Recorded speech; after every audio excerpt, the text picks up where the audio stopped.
Oi, sejam bem-vindos a esse vídeo. Hoje a gente vai falar sobre a ascensão do totalitarismo no período entre guerras, principalmente do nazismo e do fascismo. Eu vou usar como base para a nossa discussão aqui duas obras, A Origem do Totalitarismo e A Condição Humana. As duas obras são da Hannah Arendt, uma grande filósofa e teórica política que é referência para as críticas e análises que a gente faz sobre esses regimes hoje em dia.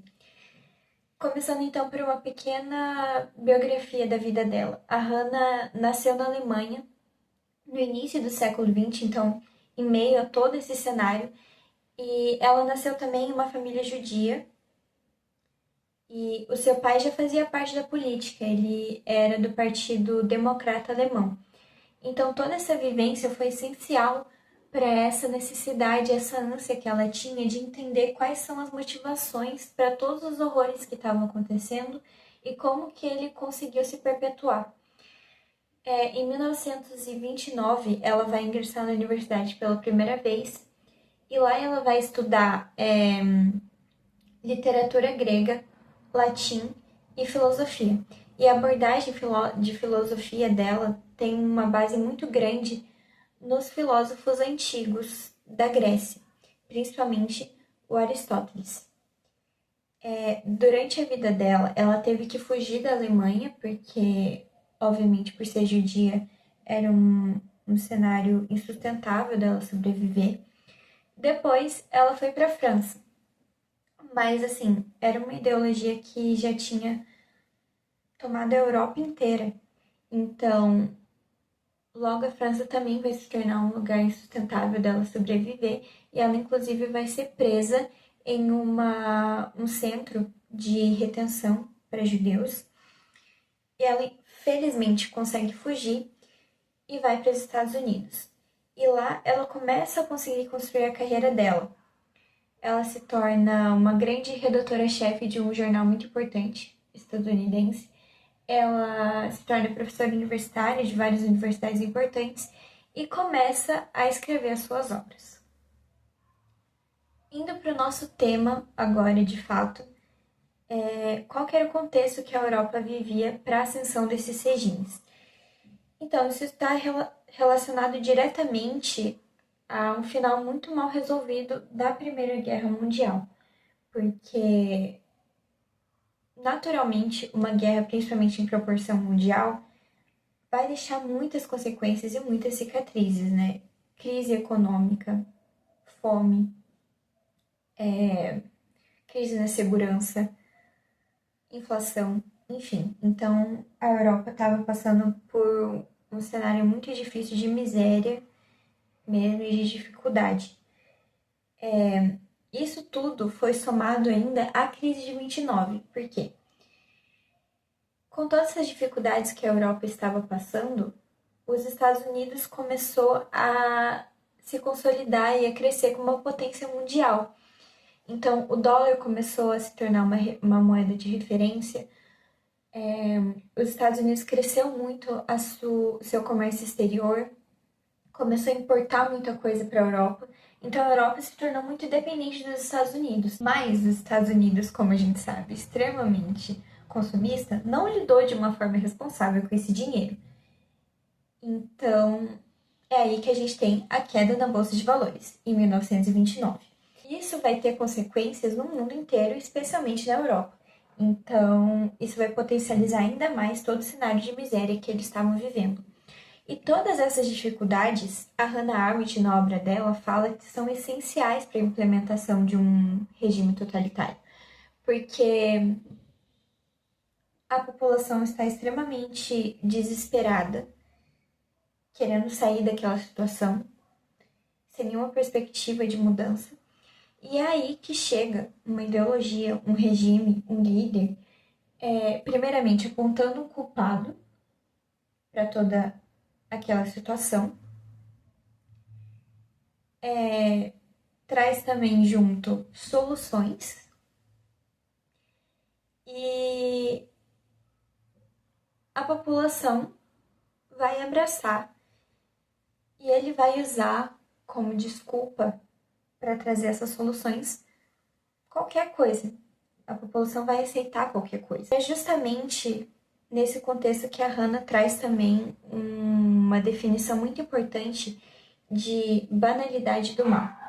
Porque ela acredita que os regimes totalitários não seriam o que foram só por grandes generais, pessoas muito influentes que fizeram o regime acontecer de fato. Para isso, ele precisava também da apatia da massa em geral sobre todo aquele mal que estava acontecendo, né? Sobre as pessoas verem aquilo e sentirem que elas não tinham nada a ver com isso, que é algo da política que não faz parte da minha vida. Então, eu vou tratar com banalidade, com passividade, e não vou fazer nada a respeito. Isso foi essencial para que os regimes totalitários conseguissem se concretizar. Vamos agora para as principais características de regimes totalitários no geral. A gente tem um governo centralizado, então esse líder vai acumular o máximo de poder possível para si mesmo. Ele vai destituir, por exemplo, o poder legislativo ou judiciário. Enfim, ele não tem ninguém que barre o poder dele.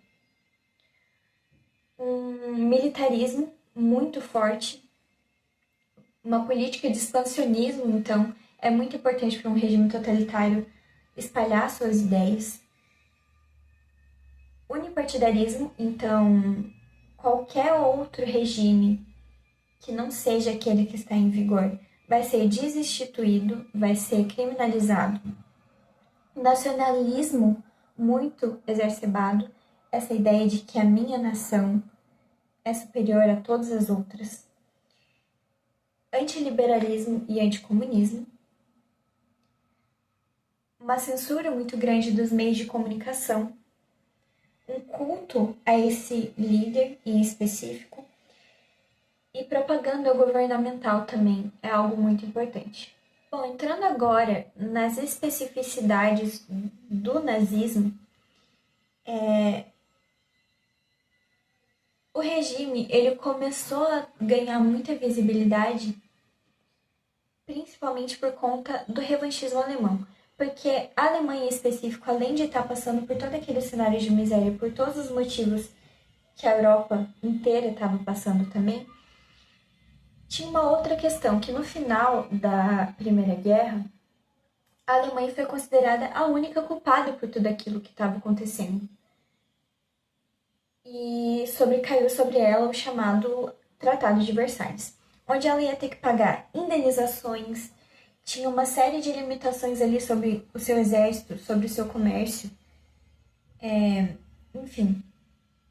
E isso deixou a população alemã extremamente descontente e eles queriam mudar esse cenário. A Hannah também aqui vai apontar dois tipos de justificativas diferentes para regimes totalitários no geral, que seriam as históricas, de uma sociedade de classes, que ela associa diretamente à União Soviética, ao stalinismo, né? E justificativas naturais, que ela associa diretamente ao nazismo, que seria essa justificativa da raça superior e etc. Ela aponta também que essa questão do nacionalismo exacerbado de que nós, a raça ariana, é superior e melhor e somos um povo alemão unido, etc., se aplica muito mais para uma simples manobra para cativar as massas do que realmente, de fato, que os nazistas de carteirinha, né, os generais que realmente tinham um poder e uma influência ali dentro do regime nazista, acreditavam. Eles realmente não acreditavam tanto nisso. Para eles, a questão era simplesmente um ódio e uma repulsa aos judeus do que qualquer outra coisa. A Hannah também vai fazer um resgate histórico para entender quais que são as motivações para esse antissemitismo. Então, ela vai voltar lá na época do êxodo, e da dispersão dos povos judaicos e toda essa questão de os judeus acreditarem que eram merecedores de uma terra prometida e etc. E também a questão do papel político e econômico que os judeus desempenharam no início do imperialismo e do capitalismo, para entender, para justificar, né, da onde que veio essa imagem, essa ideia dos judeus como pessoas gananciosas, que só se importavam em dinheiro, pessoas egoístas que queriam poder, enfim. Falando agora sobre o Hitler, porque, como a gente mencionou antes, o culto a um líder em específico é muito importante. Assim, primeiramente, o Hitler não inventou o nazismo, né? Como eu falei, já era uma ideologia que vinha crescendo aos poucos na Alemanha. E ele começou como um pequeno político qualquer, mas ele tinha discursos muito eloquentes, muito cativantes. Ele sabia falar o que as pessoas queriam ouvir. Então ele vai aos poucos conseguindo conquistar um espaço na política. É aí então que ele consegue ser primeiro-ministro, principalmente por uma pressão popular. E misteriosamente, o presidente da Alemanha vai falecer, vai ser assassinado. E é aí que o Hitler implementa um golpe de Estado, praticamente, e ele vai se colocar no papel de presidente e de primeiro-ministro ao mesmo tempo. Então ele vai acumular esses dois poderes na mão dele. Como a gente viu antes também, uma característica muito marcante dos regimes totalitários é essa doutrinação e a propaganda. E o regime nazista vai implementar isso principalmente a partir da juventude hitlerista, por exemplo, que eram acampamentos, instituições de educação para as crianças que ensinariam a elas a serem pequenos nazistas. E a propaganda nazista estava em todo o lugar na Alemanha. O Hitler tinha uma campanha de marketing, né, uma equipe de marketing ali muito, muito forte e muito inteligente. E isso vai ter um impacto direto na vida das pessoas. Elas vão ser constantemente bombardeadas por essas informações e essa ideia vai cada vez crescendo mais. Um filme que eu gosto muito, que aborda explicitamente essa questão da juventude hitlerista e da doutrinação, que é Jojo Rabbit. É um filme bem popular, acho que vocês talvez devam conhecer. Ele concorreu ao Oscar, é dirigido pelo Taika Waititi e tem como protagonista a Scarlett Johansson. E é um filme muito legal. Eu recomendo muito que vocês assistam. É um filme bem divertido, bem leve, na medida do possível.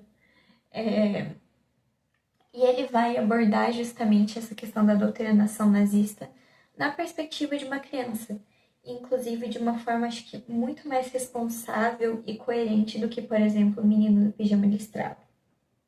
E vários historiadores têm muitas críticas a esse filme, inclusive. Entrando agora nas especificidades do fascismo. Ele é uma ideologia que tem um caráter muito mais materialista.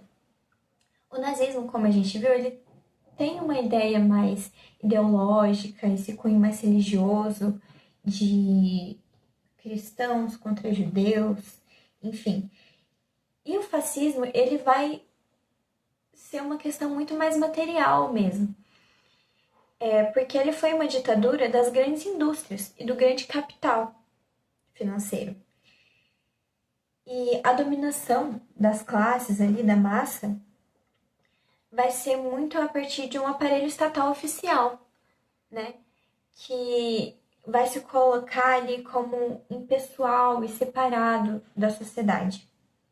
O fascismo, então, vai nascer na Itália, tem como principal líder o Mussolini e vai ter como agentes muito importantes para sua expansão, primeiramente, pequenos burgueses, uma juventude acadêmica e servidores públicos. Mas aqui, obviamente, quando a gente fala em servidores públicos, a gente não está falando de, por exemplo, o que seria associado hoje em dia a uma professora do Estado, né? A gente está falando de servidores públicos que tinham poder e dinheiro, enfim. O sentimento de libertação nacional e agitação nacionalista vão ser características muito marcantes do fascismo, assim como a organização das massas e da disciplina. Inclusive, o Mussolini, ele não desinstituiu as milícias fascistas que já existiam antes do fascismo ser institucionalizado, né? Porque já existiam pequenos grupos que se denominavam fascistas, mas eles não faziam efetivamente parte da política de uma forma oficial. Eles começam realmente como milícias. E aos poucos, quando Mussolini entra no poder e começa a aplicar essas ideias fascistas, ele vai implementando essas milícias dentro do governo dele. É importante destacar também que, apesar disso, na Itália, na época da ascensão do fascismo, regimes de esquerda tinham um certo espaço na política, principalmente ocupando espaços nos governos municipais, organizando greves e sindicatos, por exemplo. Então, gente, esse foi o vídeo. Espero que vocês tenham gostado, que tenha agregado ao conhecimento de vocês. É muito importante a gente inconstantemente continuar trabalhando e analisando esse período da história e esses regimes para que a gente entenda como eles entraram no poder e nunca mais deixar que isso aconteça novamente. Qualquer dúvida, podem deixar aqui nos comentários pra gente debater, enfim. Espero que vocês tenham gostado do vídeo novamente e tchau, tchau!